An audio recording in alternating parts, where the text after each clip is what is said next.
Hey good people, Batavia here. So we have a garden tour in April. Like first time ever. Alright, I'll see you in a few.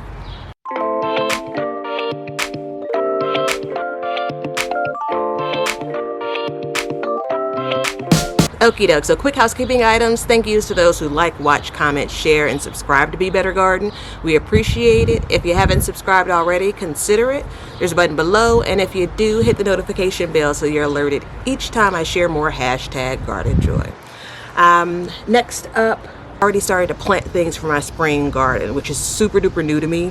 I've never actually gotten out into the garden and planted this early, so I'm excited about it. So I'm just going to take you around, starting with the backyard, and then we're going to move to the front yard because there are a couple of things that are percolating there. All right, just a sec. We sowed this indoors back in January. I probably transplanted it into this size container, still indoors under lights, in February, then moved it outside in March. So this is like probably about 4 months old. No, 3 months old. Anyway, we've been harvesting lettuce off of this. Doing really well, really pleased with it. It started to perk up and, you know, get even greener, more leaves as it's been outside. I'm going to take a quick look over here. These are things that I've heartened off. So flowers, nasturtiums that I'm actually going to plant today, or at least some of them. Hibiscus that I started from seed, which I'm super excited about. This is like in my top 3 favorite flower. Sweet peas that are a bit peaked. They really need to get planted. I haven't decided where I'm going to put them though. These are Canna Lilies. So I didn't save the tubers like most do and like I wanted to do. Time just got away with me from me. But I did save the seeds. And so I've tried, dozens probably I tried to start, and at least I have what looks like 3 or 4 plants. More lettuce that I started indoors that really needs to get into the ground. I'll have to go back and look at this label. This is so pretty. This is a red, let's see, outrageous, so pretty. I can't wait to plant that and then ultimately harvest that. More flowers that I started indoors. We're actually going to get at least one more frost here in Chicago. Chicago Zone 6A. Today is April the 18th, and yeah, it's supposed to be the average last frost date, but we're gonna see more frost this week, so it is what it is. Quick story here. These containers are all containers that were planted last year. So I started all of these plants indoors back in July of 2020 under lights. I transplanted them out mid-September. They did okay. I didn't have a whole lot of time between when I planted them and when the really cold weather hit. So ultimately what I ended up doing was moving all of these containers inside of one of the raised beds, covered it with plastic. We had such a terrible winter. Super cold temps, a lot of snow, and while the plants didn't look like this when I pulled them out, they did, still have life. The roots were still intact. And so once the weather kind of changed a bit for the better, they started putting on new growth. This is Vivid Pak Choy. I was so confused about what I sowed last year, but I finally figured it out. Clearly gone to flower. These leaves aren't tough yet. So it's pretty interesting. It's something to keep in mind. I'm tempted to let this completely go to seed, but then I'm also tempted to reuse this container space. This is Claytonia. And then I have my only success so far at growing anything like that's along the brassica family, like starting it from seed indoors.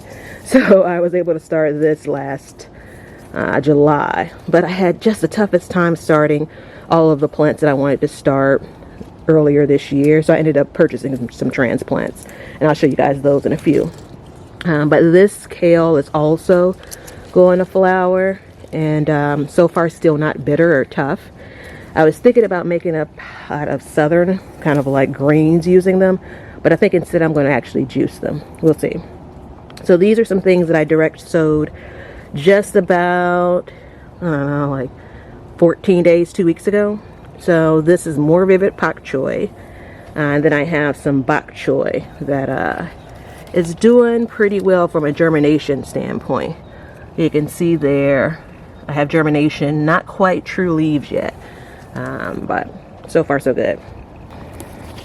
Let's move on down. So I'm going to take this other cover off. I just wanted to kind of show you what it looks like. I've already seen the cabbage moth, the white cabbage moth. I saw her early April, so I like immediately started covering the things that I was planting. So I'm going to take a quick sec, remove this second cover so we can dig into these beds. I have transplants that I picked up from my local home improvement store, big box store here. They had them in what's early to me, but I guess it's pretty normal. I have transplanted out cauliflower. So it was like a 6-pack, so these are 2 of the plants. I direct sowed some beets, and this is supposed to be a sweeter beet. They have germinated nicely, still waiting on their true leaves, but so far so good. Thinning will be necessary in a lot of these spots, which is my least favorite, but I'm trying to really commit to the root vegetables this year, so I'm in it. Underneath here are carrots that I'll pull up and probably just put in a picture of what the germination is like. I'll also link a video to why I'm putting kind of this wood on top of it. Next up is red cabbage or purple cabbage. So these are more transplants that were purchased.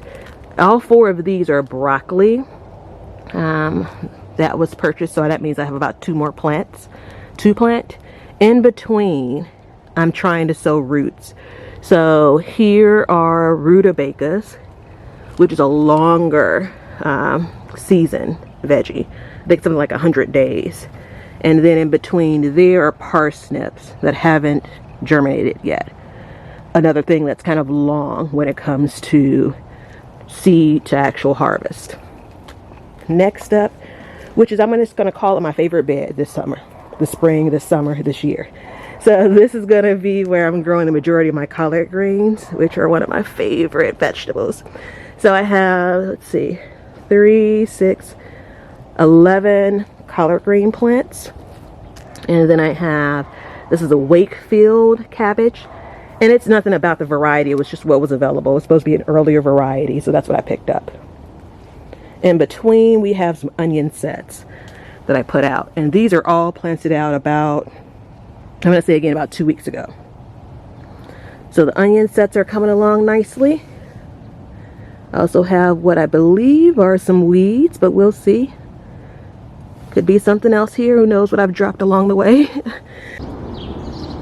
Okie doke. So we are back. I took a break, chatted with my neighbor, and then finished up the planting that I had for today's task. And so then I thought I'd come back and finish the video. So we left off at giant red mustards, and that's one plant that was planted last year, so the seeds directly. It went through the winter, you know, came back this spring. Some of these other seeds were seeds that I sowed last year that didn't germinate, but that came up this spring, and then I dropped some new seeds just a couple weeks ago. I'm gonna grow again along this wall. This is the garage wall. Just not sure what yet. And then in this kind of newly constructed bed, I put this together last fall, and I'm doing turnips in this one. But check this out. This is one of the methods I'm using to deter the white cabbage moth. I'm going to show you it in action. I'm going to cut out a few more. But before we get to that, buckets. So we talk about, you know, being resourceful, repurposing things. These are food grade buckets that I got for free from like bakeries. Go to your local grocery store, their bakery department. They're getting icing and all kinds of, you know, fruits for the things that they make in these buckets. And I just explained, hey, I'm hoping that you can share some of them. I'll use them for my garden. And oftentimes they'll give you what they have on hand. These are 5-gallon buckets on this end. Then it moves down to size. Next up is 4-gallon buckets. And then the smaller ones are 2 gallons. So I've used these for growing I've used it to haul stuff back and forth. I mean, it's whatever you need it for. I'm going to clean up some of these before I get started planting. I'll probably need to drill some bigger holes in some of these. But yeah, great resource. These are some of the containers I grew in last year. They're just a placeholder for the wood chips until I put them back in the beds. This bed is clearly storage right now, but I plan on growing potatoes in it, so stay tuned for that. Strawberry bed, doing well. You can see all of the strawberries, the plants are peeking out. Some grass too. I decided I'm going to transplant some of that lettuce that I was hardening off into this bed. I also need to get in there and clean up some of the grass that's peeking through. So, the work that I was doing inside of the cage, baby, is goodies. So, I direct sewed some Dinosaur Kale. This is a pretty small container, the same makeup as the ones that are on the deck. But I put Dinosaur Kale in this one because I feel like it grows straight up and down. So I should be able to get a few plants in here. These are the other transplants. So you have some of the, this is one of the collard plants right there. Then I have cauliflower. And I'm really testing this.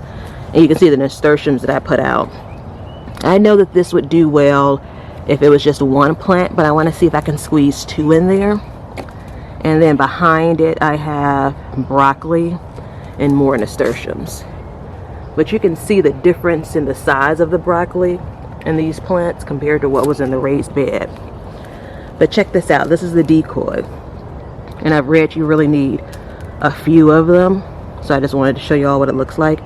It is a bamboo stick. It's the paper that I cut out. And then there's just a thumbtack that sticks it inside of it. So we'll see. I'm really hoping it works. There's some celery that I started indoors that I haven't planted out just because it's a little bit frost tender. So I'm going to wait a while longer. I'll actually move that into the garage for the frost we're expecting this week. This is the last few items in the backyard. So I did push my luck here. This is a larger container as far as the size. So you can see that. Oh yeah, there. I did kale, 3 different kinds of kale here. So we'll see how that goes with direct sowing. Purple kale or red, regular curly kale, more purple or red kale there. And these are, another push my luck, these are cabbage and cauliflower, it looks like, that I'm squeezing into these containers. And then back there, more cabbage and collards. And these are the other transplants that still need to find a home, maybe in a bucket. All right, we're going to get up front. Okay, so for the front yard, we have in these round beds garlic from last October, waiting for it to show itself. I have Russian kale, which overwintered, and it's starting to, you can see the flower heads. It's going to bolt shortly, but we're still getting leaves off. They're not tough yet. They're not bitter yet, so we're still eating off of that. My dream is to have these beds filled with spinach for the spring. Didn't make it this year, but what I did is direct sowed along the edge of the bed all the way around, and then at the end I did spinach, and my intent is to let it grow, and then when I'm ready to plant my spring plants, I can just plant them down here. So the spinach will be finishing out as it gets warmer. My spring plants will be small at that point, so it should work out okay. So that's the story for that bed, as well as this one. Over here we did a row of chard, Paris Island romaine lettuce, and then some radishes, with the intent of harvesting the radishes first. And I think the chard's going to get the tallest, so that's the reason why I planted it in that order. But this is probably the highlight so far of spring. And these carrots gave me the worst time because I had them indoors. There's a story around it. Long and short, I had my grow room. It was a aphid infestation, and it was just the biggest pain. Have it under control now, but a lot of soapy water, a lot of near tears, but we're in a better place. But can you get what I'm digging at here? Should we? Yeah, it's a baby carrot. My second carrot ever. My first carrot was from last year. This is my second carrot. This is so exciting.